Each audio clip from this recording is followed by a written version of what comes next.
عزیزان گرامی، آج ہم جس موضوع پہ گفتگو کر رہے ہیں وہ موضوع ہے عورت یا مرد کو اپنے ناف اور بغلوں کے بال کتنے دن کے بعد صاف کرنے چاہیے۔ قرآن مجید میں ہے واللہ یحب المتطہرین، اللہ تعالی پاک صاف لوگوں کو پسند کرتا ہے۔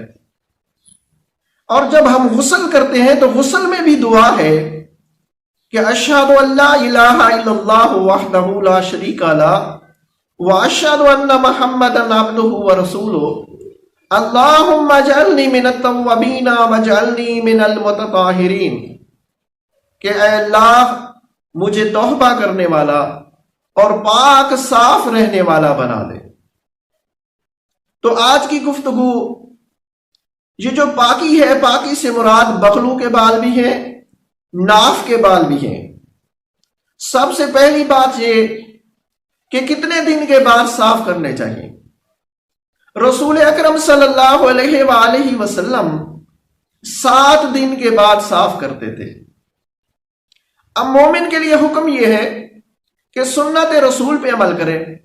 اگر ایسا نہیں کر سکتا تو 15 دن کے بعد صاف کرے، 15 دن کے بعد نہیں کر سکتا تو 25 دن کے بعد ضروری ہے کہ وہ اپنے بال صاف کرے۔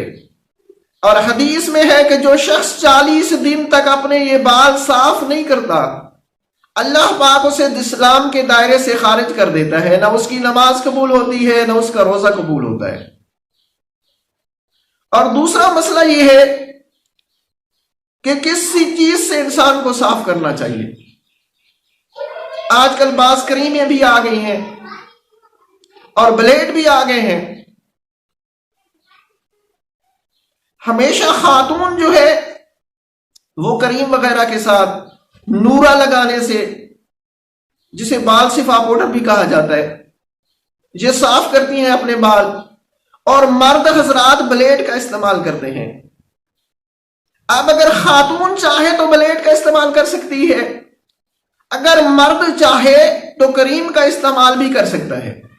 مقصد یہ ہے کہ کسی طریقے سے بالوں کو صاف کیا جائے، جیسے رسول اکرم صلی اللہ علیہ وآلہ وسلم کی سنت مبارکہ تھی کہ آپ مسواک کرتے تھے اور اپنے دانتوں کو صاف کرتے تھے۔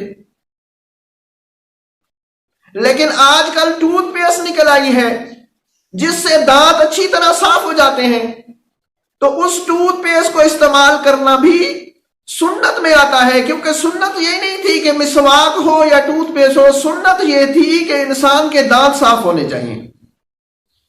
تو اسی طرح اس میں بھی انسان کو اختیار دیا گیا ہے کہ چاہے تو کریم سے اپنے بال لے لے، چاہے تو بلیڈ سے لے لے۔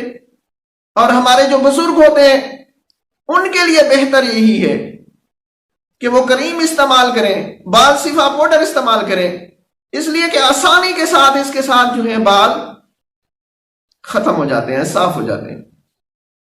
اور آخر میں بعض حضرات یہ بھی پوچھتے ہیں کہ جب ہم نے پاکی کی، ہم نے بغلوں کے بال صاف کیے، تو کیا اب ہم پہ کوئی غسل واجب ہو گیا؟ تو میرا دوست، یہ پاکی کرنے سے، بال صاف کرنے سے کوئی غسل واجب نہیں ہوتا، لیکن اپنی طہارت کے لیے، اپنی صفائی کے لیے انسان خوب نہا سکتا ہے۔ وما الینا الا البلاغ۔